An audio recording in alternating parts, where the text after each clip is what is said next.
नमस्कार, आप देख रहे हैं न्यूज़ 18 का डिजिटल प्लेटफॉर्म। मैं हूं आपके साथ सृष्टि शेखर।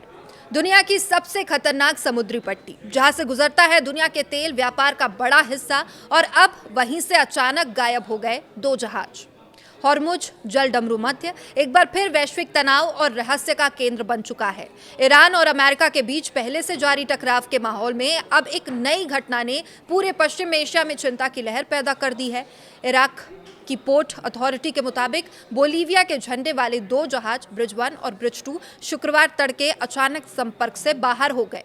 सबसे चौंकाने वाली बात यह कि इन जहाज़ों की ओर से कोई डिस्ट्रेस कॉल यानी संकट संदेश भी नहीं भेजा गया, ना ही कोई अलर्ट भेजा गया, ना ही कोई चेतावनी और ना ही किसी हमले की आधिकारिक पुष्टि।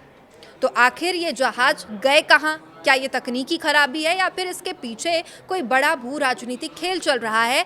इन्हीं सवालों ने अब पूरी दुनिया का ध्यान हॉर्मुज जलडमरू मध्य की ओर खींच लिया है। इराकी अधिकारियों ने बताया कि दोनों जहाज इराकी जल क्षेत्र में दाखिल नहीं हुए थे, लेकिन क्षेत्र में बढ़ते समुद्री खतरों को देखते हुए मामले को बेहद गंभीर माना जा रहा था। समुद्री कंट्रोल रूम और सर्च एंड रेस्क्यू टीमों को हाई अलर्ट पर रखा गया था। सैटेलाइट ट्रैकिंग सिस्टम और क्षेत्रीय समुद्री एजेंसियों की मदद से दोनों जहाज़ों की तलाश जारी है।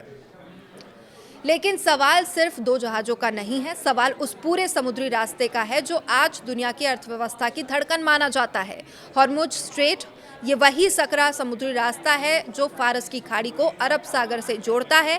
दुनिया के कुल तेल व्यापार का लगभग 20% हिस्सा इसी रास्ते से होकर गुजरता है और भारत का भी काफ़ी तेल इसी रास्ते से आता है।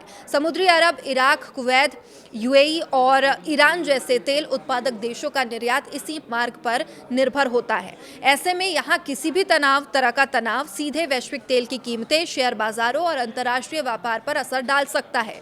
पिछले कुछ महीनों में इस क्षेत्र में कई संदिग्ध घटनाएं भी हो चुकी है, कई हमले भी हो चुके हैं, कई जहाज़ों को नुकसान भी पहुंचा है और जहाज में जो लोग मौजूद थे उन्हें भी नुकसान पहुंचा है। कभी तेल टैंकर्स पर ड्रोन हमले हुए, कभी जहाज़ों को जब्त किए जाने की खबर सामने आई, कभी अमेरिकी और ईरान नौसैनिकों के जहाज आमने सामने आ गए।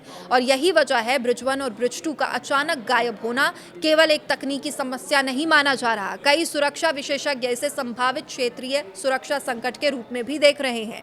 कुछ विश्लेषकों का मानना है कि अगर यह घटना किसी सुनियोजित कार्रवाई का हिस्सा निकली तो इसका असर सिर्फ खाड़ी क्षेत्र तक सीमित नहीं रहेगा, ये पूरी दुनिया की सप्लाई चेन और ऊर्जा सुरक्षा को प्रभावित कर सकता है।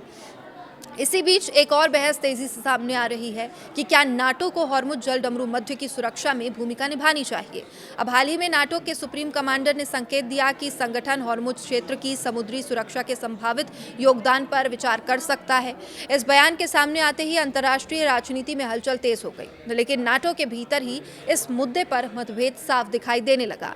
फ्रांस ने खुले तौर पर नाटो की भूमिका का विरोध कर दिया। फ्रांस के विदेश मंत्रालय के प्रवक्ता अपोस्कल ने स्पष्ट शब्दों में ये कहा कि मध्य पूर्व और हॉर्मुज नाटो का क्षेत्र नहीं है। ये बयान बेहद महत्वपूर्ण माना जा रहा है क्योंकि इससे संकेत मिलता है कि पश्चिमी देशों के भीतर भी इस संकट को लेकर एक जैसी सोच नहीं है। अब फ्रांस का मानना है कि इस संवेदनशील इलाके में नाटो की सीधी सैन्य मौजूदगी हालात को और ज़्यादा विस्फोटक बना सकती है। फ्रांस पहले से ही क्षेत्र में शांतिपूर्ण समुद्री मिशनों का हिस्सा भी रहा है, लेकिन वो नहीं चाहता कि हॉर्मुज किसी नए सैन्य शक्ति प्रदर्शन का मैदान बने। दरअसल ईरान पहले ही कई बार चेतावनी दे चुका है, अगर उनके हितों को नुकसान पहुंचाया गया तो वो हॉर्मुज स्ट्रेट को बंद करने पर विचार कर सकता है या फिर टोल टैक्स भी लगाया जा सकता है। हालांकि ऐसा कदम उठाना बेहद खतरनाक होगा क्योंकि इससे वैश्विक ऊर्जा आपूर्ति पर भारी असर पड़ेगा। अमेरिका लंबे समय से इस क्षेत्र में अपनी नौसैनिक मौजूदगी बनाए हुए है। उनका दावा है कि वो अंतर्राष्ट्रीय समुद्री मार्गों की सुरक्षा सुनिश्चित करना चाहता है, लेकिन ईरान इसे अपने खिलाफ सैन्य दबाव के रूप में देखता है। यानी एक तरफ अमेरिका और उसके सहयोगी, तो दूसरी तरफ ईरान और बीच में दुनिया का सबसे अहम समुद्री व्यापारिक रास्ता यानी स्ट्रेट ऑफ हॉर्मुज। ऐसे माहौल में दो जहाज़ों का अचानक संपर्क से बाहर हो जाना केवल एक समुद्री घटना नहीं है, बल्कि एक संभावित अंतर्राष्ट्रीय संकट का संकेत भी हो सकता है। अब पूरी दुनिया की नज़रें इस बात पर टिकी है कि आखिर ब्रिज 1 और ब्रिज 2 के साथ क्या हुआ, क्या वे किसी तकनीकी खराबी का शिकार हुए हैं इसलिए संपर्क टूटा है? क्या उन्हें हाईजैक किया गया है या फिर इसके पीछे कोई ऐसा रहस्य छुपा है जो आने वाले दिनों में पश्चिमी एशिया की राजनीति को और ज़्यादा अस्थिर बना सकता है? फिलहाल खोज अभियान जारी है, लेकिन इस घटना ने एक बार फिर साबित कर दिया हॉर्मुज स्ट्रेट सिर्फ एक समुद्री रास्ता नहीं बल्कि वैश्विक राजनीति, ऊर्जा, सुरक्षा और सैन्य शक्ति संतुलन का सबसे संवेदनशील केंद्र बन चुका है। अगर यहाँ तनाव बढ़ा तो उसका असर खाड़ी देशों तक सीमित नहीं है, पूरी दुनिया इसकी कीमत चुकाएगी।